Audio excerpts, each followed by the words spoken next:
Talent online current affairs ക്ലാസ്സിലേക്ക് സ്വാഗതം.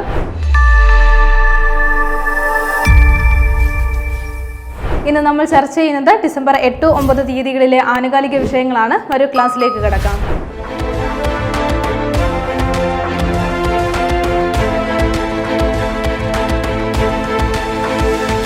എല്ലാ PSC എക്സാമുകളിലും വളരെ ഇമ്പോർട്ടൻറ്റ് പാർട്ടായിട്ടുള്ള SCERT പാഠഭാഗങ്ങൾ നിങ്ങൾക്ക് വളരെ എളുപ്പത്തിൽ പഠിച്ചു തീർക്കുവാൻ വേണ്ടി ടാലന്റിന്റെ അറിവിടം SCERT ബുക്കുകൾ ഇപ്പോൾ അവൈലബിൾ ആണ്.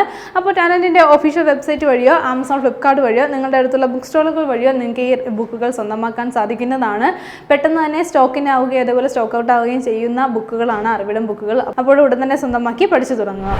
ഉടൻ തന്നെ വരുന്ന വെബ്കോ LDC എക്സാമിന് വേണ്ടി പ്രിപ്പയർ ചെയ്യുന്നവർക്കായി ടാലന്റിന്റെ ഓൺലൈൻ ഓഫ്ലൈൻ ബാച്ചുകൾ ആരംഭിച്ചിട്ടുണ്ട്. അപ്പോൾ ക്ലാസ്സുകളുമായി ബന്ധപ്പെട്ട കൂടുതൽ വിവരങ്ങൾക്ക് അഡ്മിഷനുമായി ബന്ധപ്പെട്ട കൂടുതൽ വിവരങ്ങൾ നിങ്ങൾക്ക് അറിയണമെന്നുണ്ടെങ്കിൽ സ്ക്രീനിൽ കാണുന്ന ഈ ഒരു നമ്പറുമായി കോൺടാക്ട് ചെയ്താൽ മതി.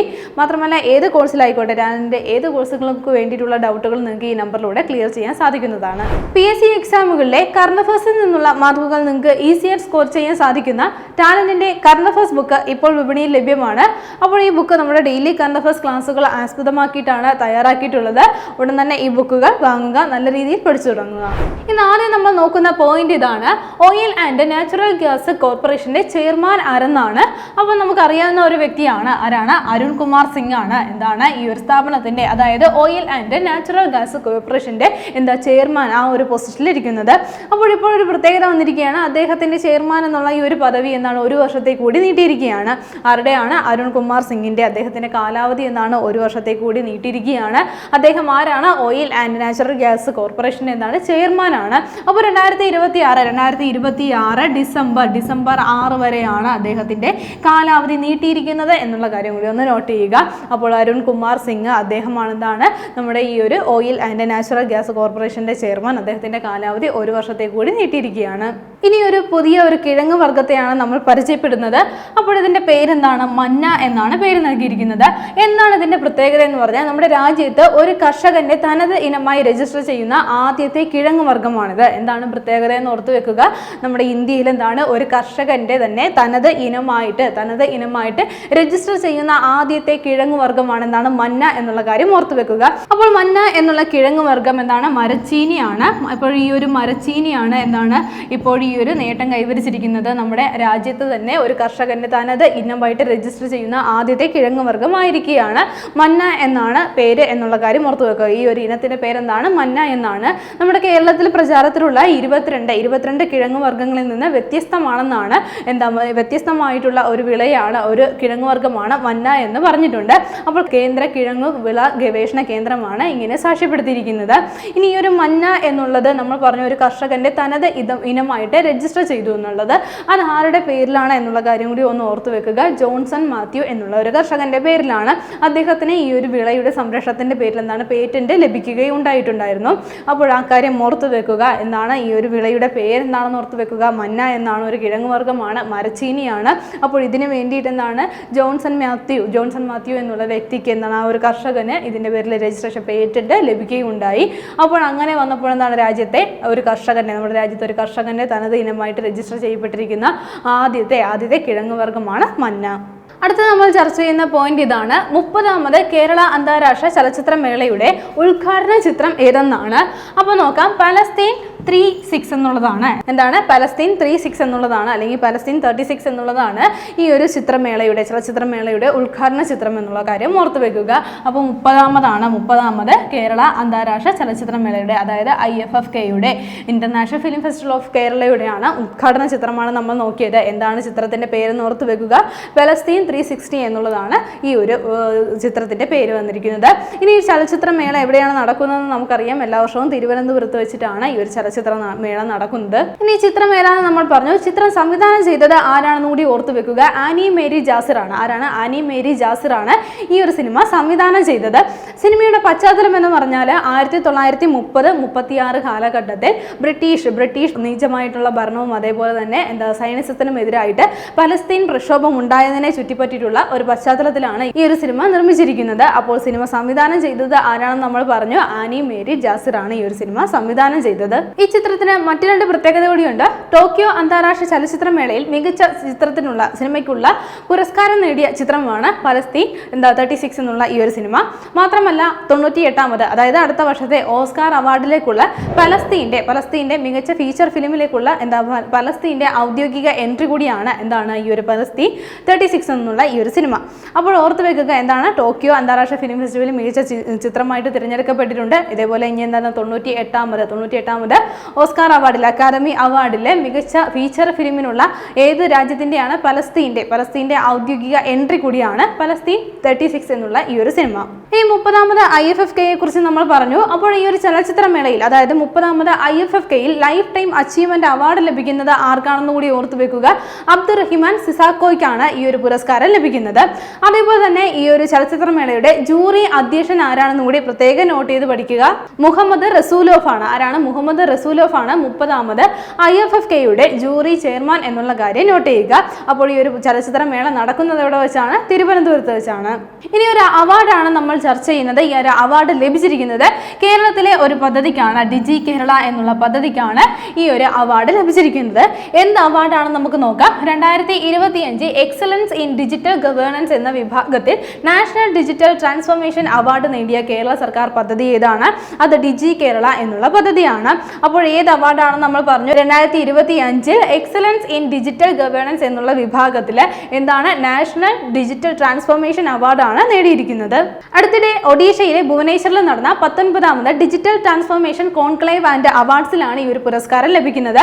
അപ്പോൾ ഈ ഒരു അവാർഡ് ലഭിച്ച കേരള പദ്ധതി ഡിജി കേരള എന്നുള്ള പദ്ധതിയാണ്. അപ്പോൾ ഈ പദ്ധതി എന്തിനു വേണ്ടിയിട്ടുള്ളതാണെന്ന് നമുക്ക് പേരിൽ നിന്ന് തന്നെ മനസ്സിലാക്കാൻ നമ്മൾ കുറെ തവണ പഠിച്ചിട്ടുള്ളതാണ്. തദ്ദേശ സ്വയംഭരണ വകുപ്പിന് കീഴിൽ വരുന്ന ഒരു പദ്ധതിയാണ്. അപ്പോൾ നമ്മുടെ കേരളത്തിൽ എന്താണ് സാധാരണക്കാർക്കും ഈ ഒരു ഡിജിറ്റൽ സാക്ഷരത കൊണ്ടുവരുന്നതിന് വേണ്ടിയിട്ട് തയ്യാറാക്കിയ ഒരു പദ്ധതിയാണ്.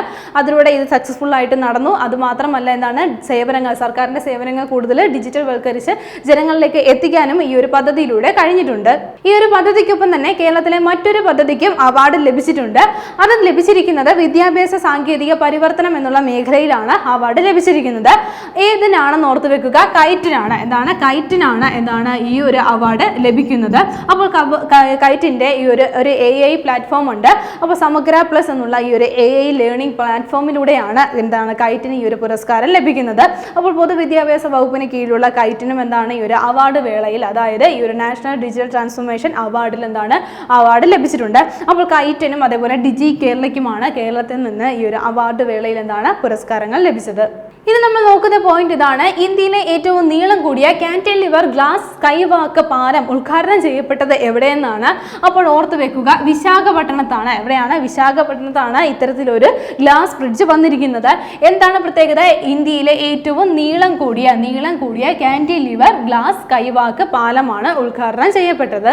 ഇതിന്റെ മറ്റൊരു പ്രത്യേകത കൂടി ഓർത്തു വെക്കുക. ഭൂനിരപ്പിൽ നിന്ന് 862 അടി ഉയരത്തിലാണ് ഈ ഒരു പാലം സ്ഥിതി ചെയ്യുന്നത്. എന്താണ്? ഭൂനിരപ്പിൽ നിന്ന് എത്ര അടി ഉയരത്തിലാണ്?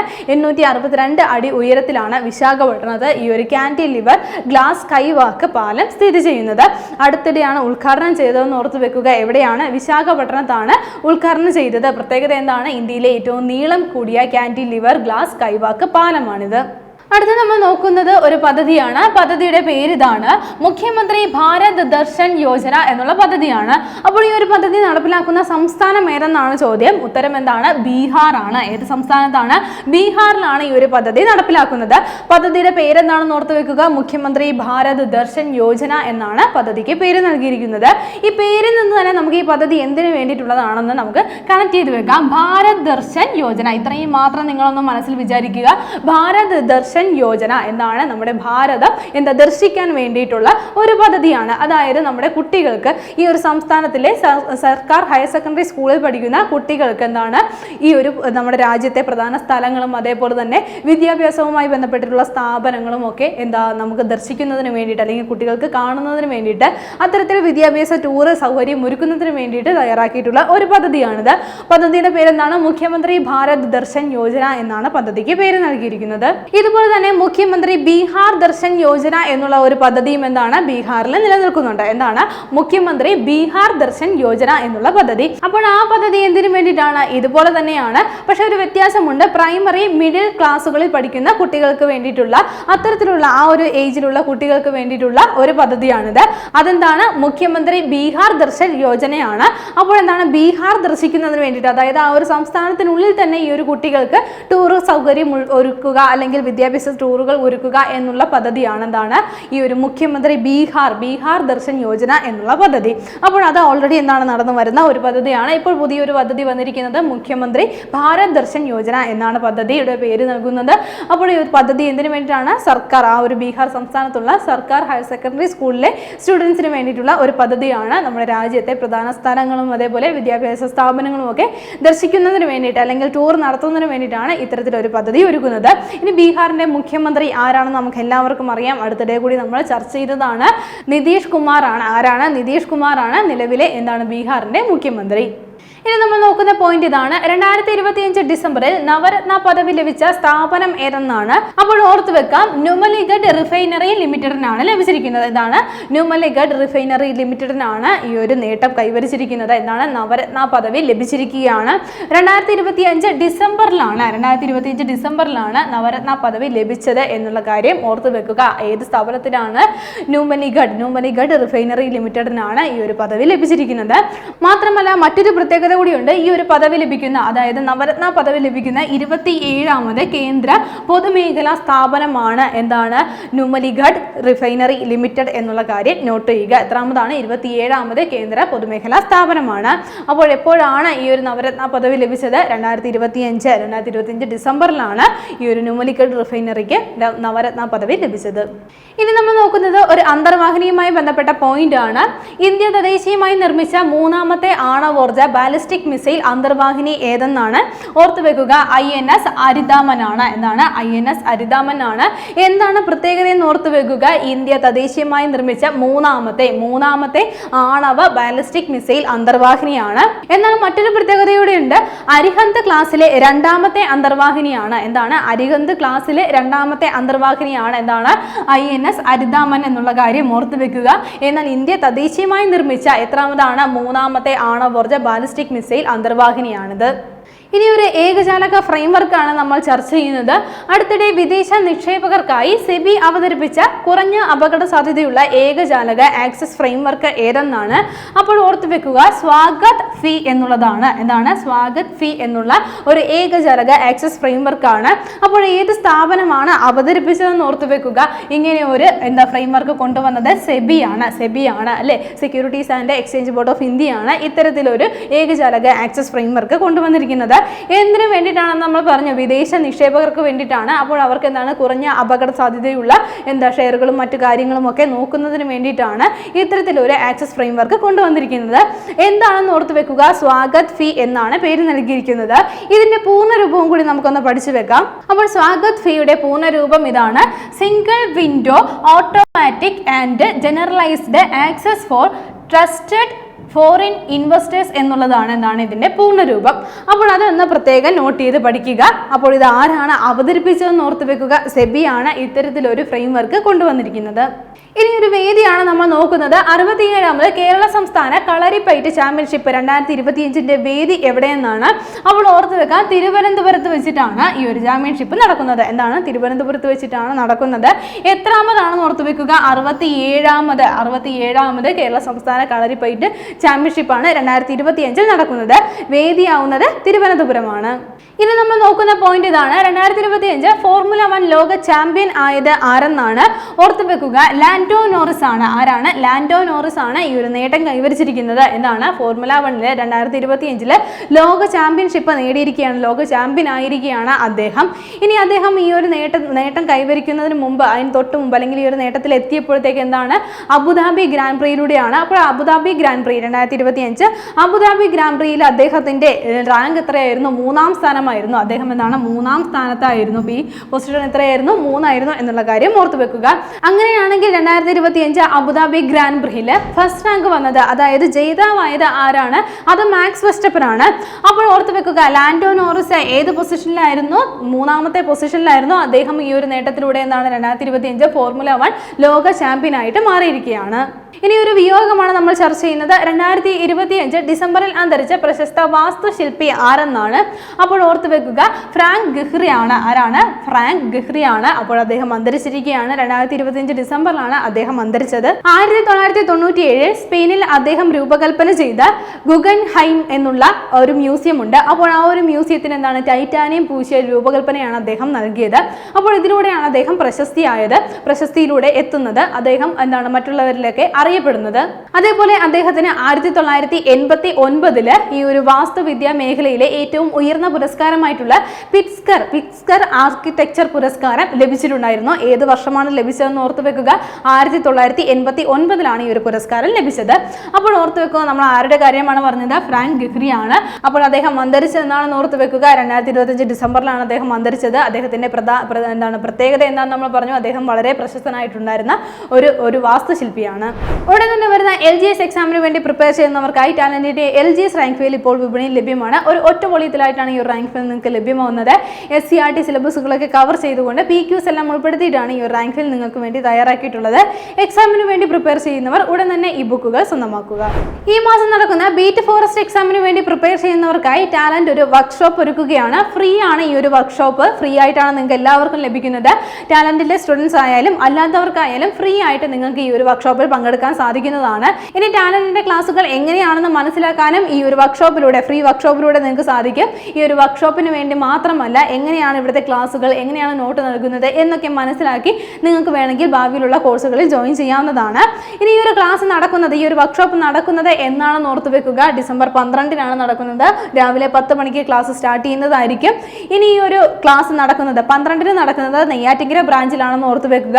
അതേപോലെ 13-ാം തീയതി 10 മണിക്ക് എന്താണ് തമ്പാനൂർ ബ്രാഞ്ചിനും ഈ ഒരു ഇതുപോലെ തന്നെ ഫ്രീ വർക്ക്ഷോപ്പും നടക്കുന്നുണ്ട്.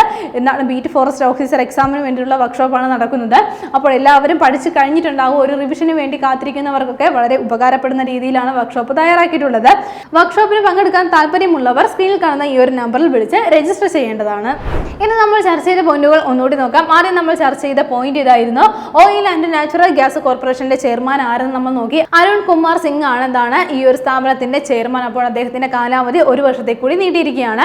അത് കഴിഞ്ഞ് നമ്മൾ നോക്കിയത് നമ്മുടെ രാജ്യത്ത് ഒരു കർഷകന്റെ തനത് ഇനമായി രജിസ്റ്റർ ചെയ്യുന്ന ആദ്യത്തെ കിഴങ്ങ് വർഗ്ഗം ഏതെന്നാണ്? മന്ന എന്നുള്ള കിഴങ്ങ് വർഗ്ഗമാണ്. അപ്പോൾ ഇതിന് ഈ ഒരു മേന്മ ലഭിച്ചിരിക്കുകയാണ്. ഒരു കർഷകന്റെ തനത് ഇനമായിട്ട് നമ്മുടെ രാജ്യത്ത് രജിസ്റ്റർ ചെയ്യുന്ന ആദ്യത്തെ കിഴങ്ങ് വർഗ്ഗമാണ് മരച്ചീനിയായ ഈ ഒരു മന്ന എന്നുള്ള ഈ ഒരു കിഴങ്ങ് വർഗ്ഗം. അപ്പോൾ ഇതിന്റെ പേരിൽ എന്താണ് ജോൺസൺ മാത്യുവിന് പേറ്റന്റ് ലഭിക്കുകയുണ്ടായി. അത് കഴിഞ്ഞ് നമ്മൾ നോക്കിയത് 30ാമത് കേരള അന്താരാഷ്ട്ര ചലച്ചിത്രമേളയുടെ ഉദ്ഘാടന ചിത്രം ഏതെന്നാണ്? അപ്പോൾ പലസ്തീൻ 36 എന്നുള്ള ഈ ഒരു ചിത്രമാണ് 30ാമത് കേരള അന്താരാഷ്ട്ര ചലച്ചിത്രമേളയുടെ ഉദ്ഘാടന ചിത്രം.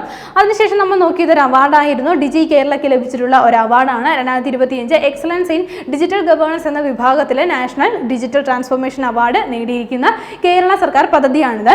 അതേപോലെ നമ്മുടെ കൈറ്റ് എന്നുള്ള പദ്ധതിക്കും എന്താണ് ഈ ഒരു പുരസ്കാരം. ഇതേപോലെ ഈ ഒരു നാഷണൽ ഡിജിറ്റൽ ട്രാൻസ്ഫോർമേഷൻ അവാർഡ് ലഭിച്ചിരുന്നു. അതെന്താണ് വിദ്യാഭ്യാസ സാങ്കേതിക പരിവർത്തനത്തിനാണ് ആ ഒരു പുരസ്കാരം ലഭിച്ചത്.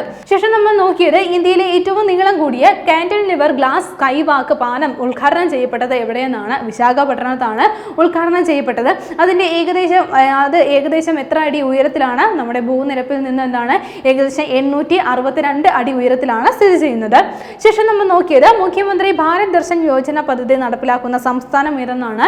ബീഹാറാണ് ഇത്തരത്തിലൊരു പദ്ധതി നടപ്പിലാക്കുന്ന സംസ്ഥാനം. അപ്പോൾ എന്തിനു വേണ്ടിയിട്ടാണ്? സെക്കൻഡറി സ്റ്റുഡൻസിന് വേണ്ടിയിട്ട് സർക്കാർ സ്കൂളുകളിലെ സെക്കൻഡറി സ്റ്റുഡൻസിന് വേണ്ടിയിട്ട് യാത്രകൾ നടപ്പിലാക്കുന്ന അല്ലെങ്കിൽ നമ്മുടെ രാജ്യത്തെ ടൂറുകൾ നടപ്പിലാക്കുന്നതിന് വേണ്ടിയിട്ടുള്ള ഒരു പദ്ധതിയാണിത്. അത് കഴിഞ്ഞ് നമ്മൾ നോക്കിയ പദ്ധതി ഇതായിരുന്നു. 2025 ഡിസംബറിൽ നവരത്ന പദവി ലഭിച്ച സ്ഥാപനം ഏതെന്നായിരുന്നു? നുമലിഗഡ് റിഫൈനറി ലിമിറ്റഡിനാണ് 2025 ഡിസംബറിൽ നവരത്ന പദവി ലഭിച്ചത്. അപ്പോൾ ഇതോടെ ഈ ഒരു പദവി ലഭിക്കുന്ന നവരത്ന പദവി ലഭിക്കുന്ന 27ാമത് കേന്ദ്ര പൊതുമേഖലാ സ്ഥാപനം സ്ഥാപനമായിട്ട് മാറിയിരിക്കുകയാണ് നുമലിഗഡ് റിഫൈനറി ലിമിറ്റഡ്.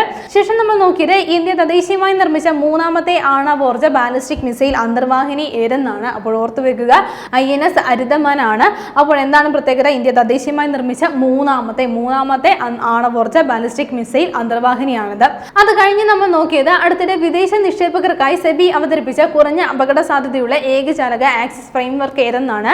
സ്വാഗത് 5 എന്നുള്ള ഒരു ആക്സിസ് ഫ്രെയിംവർക്കാണ് അവതരിപ്പിച്ചിരിക്കുന്നത്. സെബി ആണ് ഇത്തരത്തിലൊരു ഏകജാലക ഫ്രെയിംവർക്ക് അവതരിപ്പിച്ചതെന്നുള്ള കാര്യം ഓർത്തു വെക്കുക. ശേഷം നമ്മൾ നോക്കിയത് ഒരു വേദിയാണ്. തിരുവനന്തപുരമാണ് വേദിയായി വരുന്നത്. 67ാമത് കേരള സംസ്ഥാന കളരിപ്പയറ്റ് ചാമ്പ്യൻഷിപ്പിന്റെ വേദി എവിടെയാണ്? തിരുവനന്തപുരമാണ്. അത് കഴിഞ്ഞ് നമ്മൾ നോക്കിയത് 2025 ഫോർമുല 1 ലോക ചാമ്പ്യൻ ആരെന്നാണ്. ലാൻഡോ നോറിസ് ആണ്. അപ്പോൾ അദ്ദേഹം അബുദാബി ഗ്രാൻഡ് പ്രിക്സിൽ അദ്ദേഹത്തിന് 3ാം സ്ഥാനമാണ് ലഭിച്ചത്. അപ്പോൾ ഈ ഒരു ഗ്രാൻഡ് പ്രിക്സിൽ 1ാം സ്ഥാനം ലഭിച്ചത് മാക്സ് വെസ്റ്റപ്പനാണ്. ശേഷം നമ്മൾ നോക്കിയത് ഒരു വിയോഗമായിരുന്നു. 2025 ഡിസംബറിൽ അന്തരിച്ച പ്രശസ്ത വാസ്തുശില്പി ആരെന്നാണ്. അപ്പോൾ ഫ്രാങ്ക് ഗെഹ്രിയാണ്. അപ്പോൾ അദ്ദേഹം അന്തരിച്ചിരിക്കുകയാണ്. അപ്പോൾ അദ്ദേഹത്തിന്റെ പ്രത്യേകത എന്താണെന്ന് പറഞ്ഞു.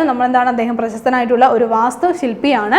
അദ്ദേഹം 1993 സ്പെയിനിൽ ടൈറ്റാനിയം പൂശിയ ഒരു മ്യൂസിയം നിർമ്മിക്കുകയുണ്ടായി, ഒരു രൂപകൽപ്പന ചെയ്യുകയുണ്ടായി. അതിലൂടെയാണ് അദ്ദേഹം പ്രശസ്തി ആർജിച്ചത്.